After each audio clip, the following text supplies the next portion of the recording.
everybody. Hi, my name is Sihle. Full name is Sihle. This is actually my first time speaking, so I'm a bit nervous, but because I normally speak on a camera on TikTok or YouTube, so there's no one there, I don't see faces, I don't care, I just say what I want to say. But in front of people it's completely different, and I only started my influencer journey beginning of this year. Can you guys hear me? Because I feel like I can't hear myself. Okay. I only started this year in January when I started uploading videos on TikTok, and it just blew. Everything just flew through the roof, and I was getting likes and comments and invitations to podcasts, and I didn't think that I was ready to speak in front of a group of people because I literally just started. Guys, I just arrived. I just arrived. Please let me first see what's going on and then I can speak. But I believe that God felt that I'm ready and God has entrusted this with me. And I feel so honored that He saw me fit, to be able to speak to people. There's a misconception about me that I advocate for men or I speak for men on TikTok. But I don't think people realize that I'm speaking to women, and most of the time, thank you so much. Most of the time when I speak, I use logic a lot. I know that women are very emotional. We think with our emotions, we feel a lot of things. Before we can even think about it, we express our emotions very well. But when I speak and when I think about life or when I go through life, I use my mind a lot. Because we need to remember that emotions are very temporary. Right now I feel angry, 10 minutes later I'll be fine. So I cannot make decisions based off of how I feel. So I've learned from a very young age to be able to manage that. Just because I'm a woman and I'm emotional doesn't mean I can't use my brain. So I speak to women in a logical sense because I want them to think logically. I'm not saying that disregard your emotions. I'm not saying your emotions don't matter. I'm just saying that please think first before you react. Please think before you speak. Please think. Do you understand? So I believe that there's a lot of women that understand me. There's a lot of women that agree. And there's a lot of women that are willing to learn. A lot of women are saying, since I never used to think this way, I never used to see things this way. I always felt like whatever I felt or whatever other women said is valid. But I was here to tell them that, guys, it can be different. And the results are very much different. Today we're speaking about self-care, and it wasn't very hard for me to think about what to say because on my social media I always speak about women and how we take care of ourselves and how we live our lives. And I normally speak against social media a lot because I know that social media influences us a lot, and we're very influenced because we're women. We're very impressionable. There's nothing wrong with that. There's a lot of benefits to being impressionable because we're very forgiving, we're very social, we're very accepting. But there's parts of it that can be very negative, especially when it's social media, because what you see on social media is not really reality. So you're gonna see girls on social media saying, I work hard, this is me, I'm so pretty, I get money, but you don't know how they get that money. You don't know how they got to achieve that lifestyle. So it can be very, very deceiving. So what I do is I tell women that what you're seeing there is not real. You need to think before you allow people to influence you. You need to think, where is this person coming from? What context are they coming from? And what values are they speaking to when they're speaking on social media? So what I found very interesting, because I'm a believer in Jesus Christ as well. I love Sister Lisa. I spoke up so proudly to say that she's a woman of God. Even us Kumani said the same thing, and I am as well. That's why she invited me, because she knew that I'm speaking from a Christ perspective as well. I'm not just a girl that just woke up and had wisdom and had intelligence. It comes from somewhere. And it's not because it's me. It's because Christ lives. And so if you accept Christ into your life, He gives you the ability to have wisdom. He gives you the ability to think, be intelligent as well. So a lot of women ask me, how are you able to do it? Is it your mom? There's my mom, by the way. Say hi to my mom. This is my mom. She's taught me a lot of the things that I know.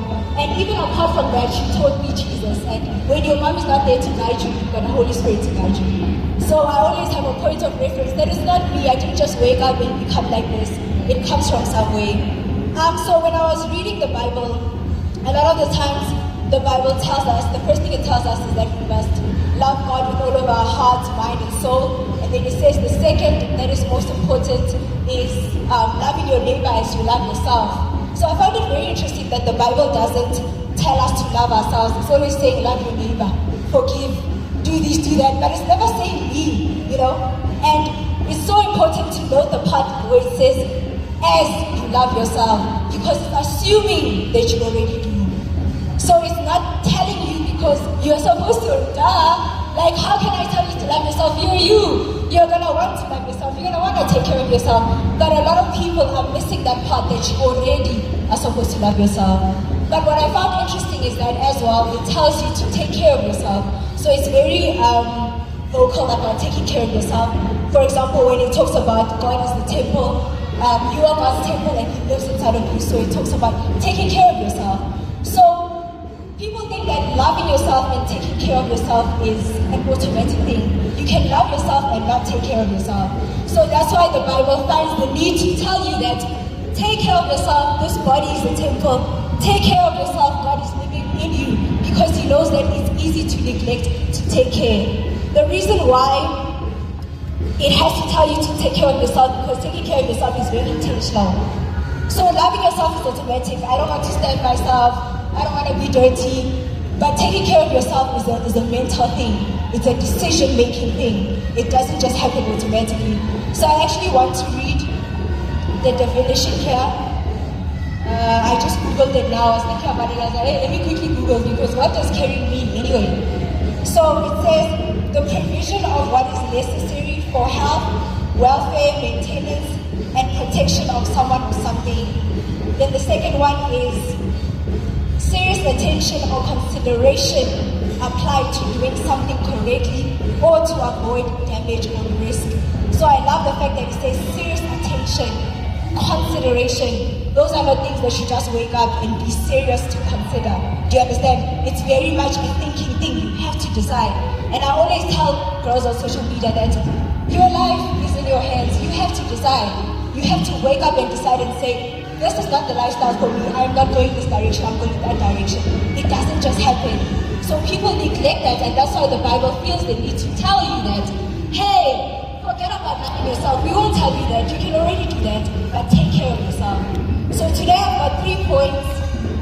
Oh, I feel like I'm a natural already. Like, wow, this thing is flowing. I know. What's going on? I thought I was going to have to think 3 million times, but okay, so number 1 is the emphasis that self-care starts in the mind. Like I said, very much a decision, very much intentional. And then number 2 is being careful of what you watch and consume. Like, I'm a person that's very specific about the things that I watch. And you know what? People are always like, oh, Sihle, you're so strict. Sihle, it's just a joke. Sihle, you know, it's just a vlog. It's just a movie. And I'm like, it's not just that, because your mind doesn't forget. It's taking it in. So the more you're consuming, you're taking it in, you're thinking, I am just laughing. Oh, I just love this girl. But this girl is teaching you how to think. Next thing, you start to speak like them. Next thing, you start to say the things that they say. Next thing, you desire the things that they desire. Do you understand? So as much as it starts in the mind, it goes on to what do you consume? What is the type of content that you follow? So me, I'm very strict. I don't scroll for no reason on Instagram. When I started on TikTok, I didn't have it. I got it this year because why? I had an intention that, okay, I want to do ABC. So what am I going to do? To download TikTok. If it wasn't for me trying to do something else, I'm going to download it, because I'm very intentional with what I consume. So I always tell young people, please be intentional about what you consume. What are you watching?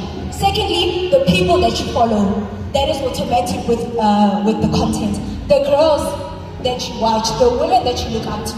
A lot of girls say, oh, I want to be married one day, I want to have a family. But they are following people that are less likely to be married because their lifestyles are not leading them to marriage, do you understand? So why don't you follow women that are married? Why don't you follow women that have families and are showing you that this is what I have, this is what I'm doing, this is how I got here? Why don't you do that? How can you sit in the dark and say, yo, I'm hoping one day I'm going to see you? Why aren't you in the light? Why are you not following the light? Do you understand? So a lot of that, you have to be very intentional as well. So when you speak from a point of logic, it's like, but what about how I feel? And I always tell them, your feelings have nothing to do with me, my sister. I don't know you.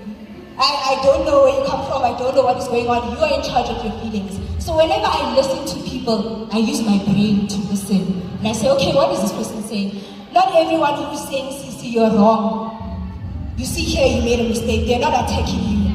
They're not saying that the things that you went through, you deserve them because, you understand? Which leads me to my third point, accountability. We know that women, when it comes to accountability, it's not our strongest point. But accountability for me is such a gift because it teaches me how to move forward after this. So the minute I make a mistake, I sit down and I say, yo, even if I wasn't the only one in the situation, sometimes you're in a relationship with someone and you want to point at the guys because he did this. I take time and I say, Sihle, how did you contribute to getting here?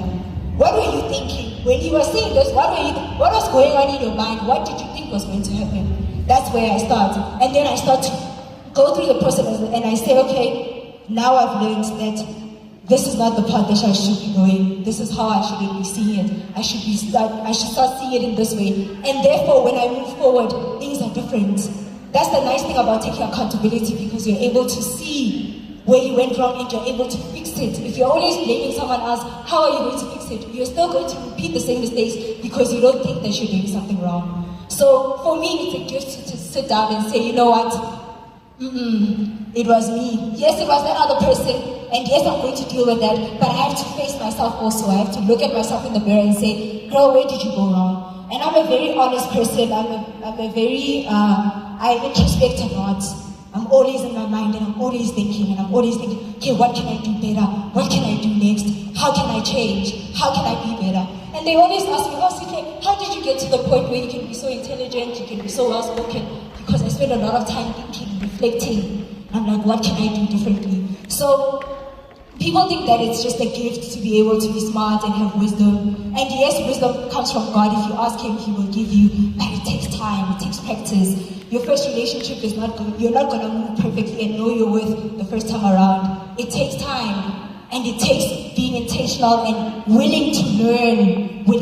I'm 27 years old, but wisdom and introspection has saved me from a lot of things. There's a lot of things that I can't relate to in terms of other women saying, oh, I'm traumatized by this and this happened to me, or I've experienced this and this, because I was always able to see and say, you see here, I can't go here, So I really just want to encourage everyone that is here that yes, we are women, yes, we want to take care of ourselves. A lot of the times, taking care of ourselves is emphasized by our looks. That, oh, your hair, brush your hair, look nice, yeah, but it's not going to cover what's inside. And I always tell people on social media that, okay, you can do your nails 10 times a year, but you're still the same person, my girl. As long as your brain is still thinking the way that you're thinking, you're still going to reap the same fruits. You're still going to have a repetition of things happening to you. You're thinking that, okay, yeah, show them, you see now, I'm gonna go to the gym, I'm gonna be snatched, but you're still the same girl. Meaning that the same guy can still come and repeat what the other guy did because you didn't learn anything. You didn't change on the inside, you didn't start thinking differently. So now when you're moving forward, you're moving with the same mindset, therefore you're going to bear the same fruits. So I really hope that I can continue to speak this message and make it more clearer. On my social media, I always talk about social media-based things. Influencers, baby, and I'm just speaking to the culture and I'm saying, what is this culture doing? Where is it taking us? What are the rewards and what are the repercussions that are coming with it? Because a lot of the times you are told, girl, do this, it's your life. Do whatever you want, it's your life, but they don't tell you the consequences. Yes, do whatever you want. Of course, we can't tell you what to do. Do whatever you want, but know that there's consequences. So you can't come back to us and say, but what did you think was going to happen? So I always say that we've got two choices, just like the Bible gives us, life or death. There's no in between. Because a lot of people like to think that, there's life and death, and then there's me. Me, I do whatever I want. Me, I make my own decisions. Me, I live my life. You're still falling under one or two. Either or, you're still falling under, whether you acknowledge it or not. You can tell yourself that, I'm just living my life, I'm going to the clubs.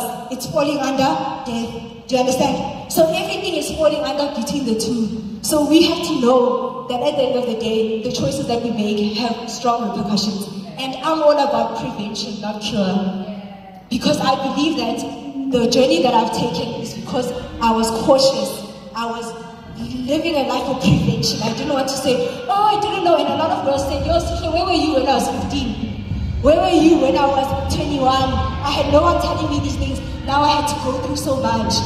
So I normally like to speak to younger girls, 15-year-olds, and I want to say, prevent it. We already know where this goes. Don't start. Why do you want to be number 568 of women that went through the same cycle? Don't you want to be different?